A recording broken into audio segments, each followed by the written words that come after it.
Άντε ρε. Σήκω.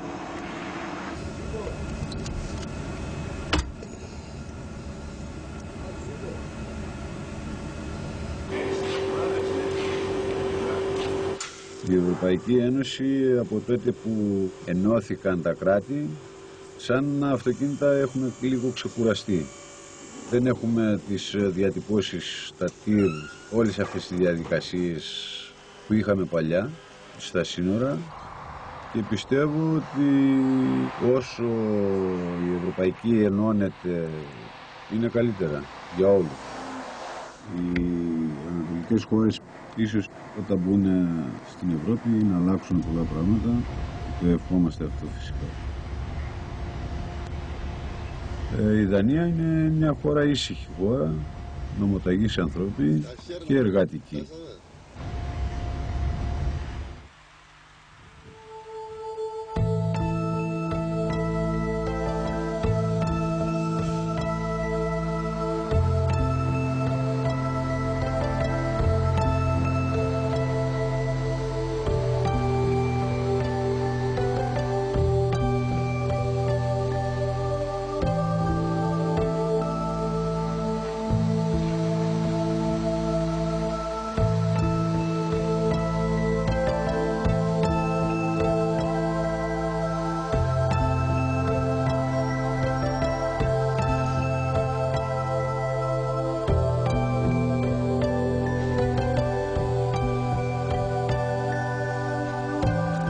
Δανία, εσύ τι κάνεις, πού είσαι? Γιατί δεν τελείωσε? Το Σάββατο, αύριο το απόγευμα θα είμαστε και το πρωί, το μεσημέρι θα απογείρει.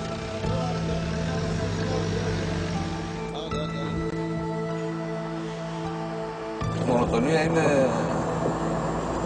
Εγώ ξεκινάω τώρα, κάνω ένα δρομολόγιο το μήνα, εγώ, άλλοι κάνουν 3-4. Κάνεις συνέχεια τα ίδια χιλιόμετρα, περνάς από την ίδια περιοχή. Φαντάσου τώρα πηγαίνεις κάθε μέρα, όχι μακριά, Θεσσαλονίκη Βέρεια. Θα πας ένα μήνα, ξέρω εγώ, κάποια στιγμή θα κατακτήσεις. Το ίδιο παθαίνουμε κι εμείς.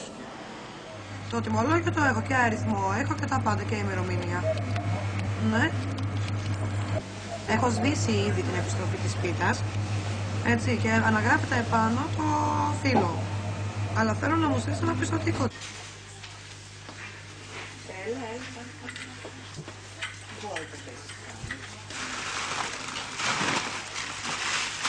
Κύριε Δημήτρη, εντάξει δεν είναι?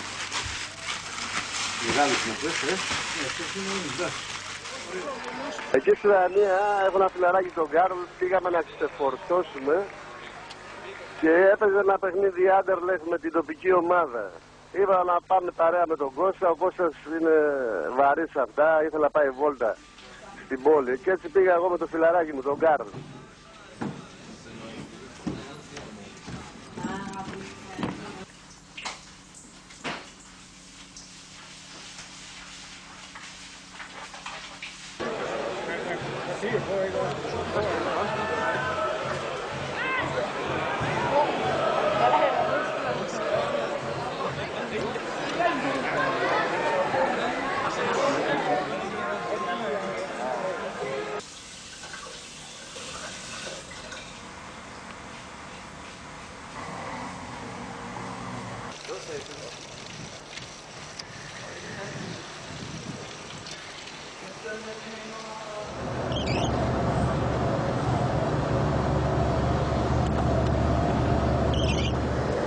Το παπάκι πάει στην ποταμιά, το παπάκι πάει στην ποταμιά, το παπάκι πάει στην ποταμιά, φέρει κι άλλη συντροφιά.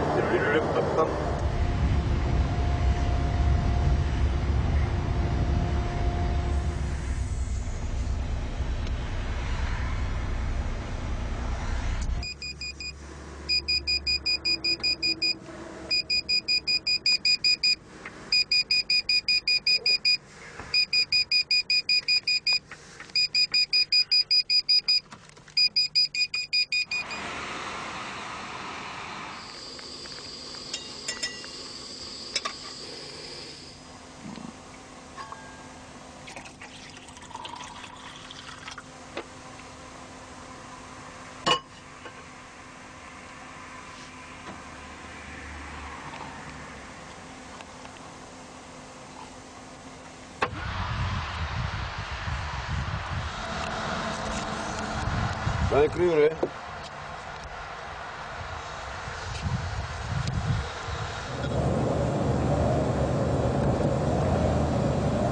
Φίλε, έλα απόψε που πονάω. Εκείνη που αγαπώ δεν είναι πια εδώ. Φίλε, την παρέα σου.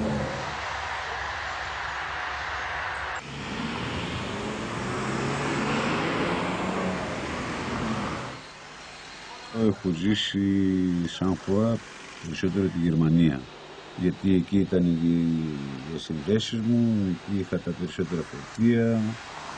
Δηλαδή την Γερμανία την ξέρω όσο ξέρω και την Ελλάδα. Μ' αρέσει και σαν χώρα. Αν έχεις άδικο θα πληρώσεις και αν έχεις δίκιο θα το βρεις. Αλλό. Γεια σας. Θα είναι για εσάς. Ωραία. Προϊόν της Ελλάδας. Τυροπιτάκια από την Ελλάδα και Ευχαριστώ θα πολύ. πάρετε στο σπίτι να τα ψήσετε. Ναι, ευχαριστώ. Είστε λιγάκι να πιούμε κάτι. Ευχαριστώ πολύ. Κάτι. Γεια σας και εσείς καλές δουλειές να έχετε εδώ πάνω. Γεια, ευχαριστώ.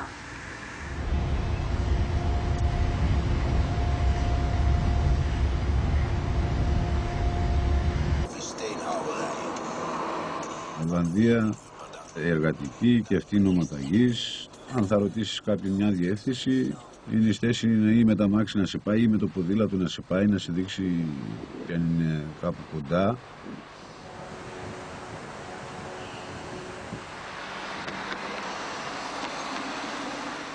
Οι χώρες που ξεφορτώνω, μπορεί να φορτώνω και από εκεί, κυρίως είναι η Γερμανία, είναι η Δανία, Ολλανδία, μετά είναι Βέλγιο. Φορτώνω και από εργοστάσια και για διαμεταφορείς, διάφορες εταιρείες, και το ίδιο γίνεται και από το εξωτερικό. Κάθε ένας παίρνει ένα τηλέφωνο και κάνει τον πράκτορα διεθνών μεταφορών. Αυτούς τους αποκαλούμε εμείς καμπόιδες. Παίρνει από τον κάθε αυτοκινηστή 20-30 χιλιάδες χωρίς να κόβει τιμολόγια, χωρίς να κόβει δελτίο παροχής υπηρεσιών, χωρίς να πληρώνει φόρους, χωρίς τίποτα. Ανοίγει ένα γραφείο, καταστρέφει το αυτοκίνητο. Σε όλα τα επαγγέλματα υπάρχουν δύσκολοι και εύκολοι πελάτες. Αλλά σε εμάς υπάρχει ένα παραπάνω και θέλουν και στην ώρα τους να είναι πολύ γρήγορα και τα εμπορεύματα τους να είναι σωστά και αυτοί θέλουν να κερδίσουν τον χρόνο. Κανονικά πρέπει να υπάρχει. Κοίτα, ξέρω εγώ, εδώ απαγορεύεται να πω εγώ. Και φωνάει κιόλας από πάνω, δηλαδή. Επειδή έκανα 5 λεπτά παρκάρ, πρώτα με έπαιξε στον δρόμο εδώ πέρα. Αφού βλέπεις ότι είμαι, δεν χωρώ, φυσικά τι περιμένεις τώρα. Από πού?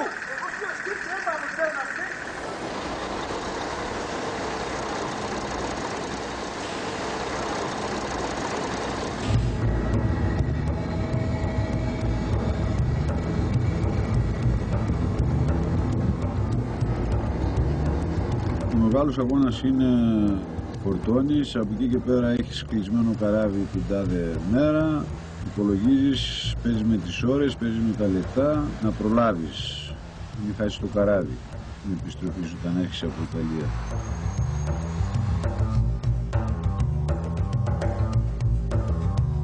Σήμερα υπάρχει μεγάλος ανταγωνισμός, το φορτηγό δεν μπορεί να βγει, όλοι οι επαγγελματίες παλεύουν με το μεροκάματο.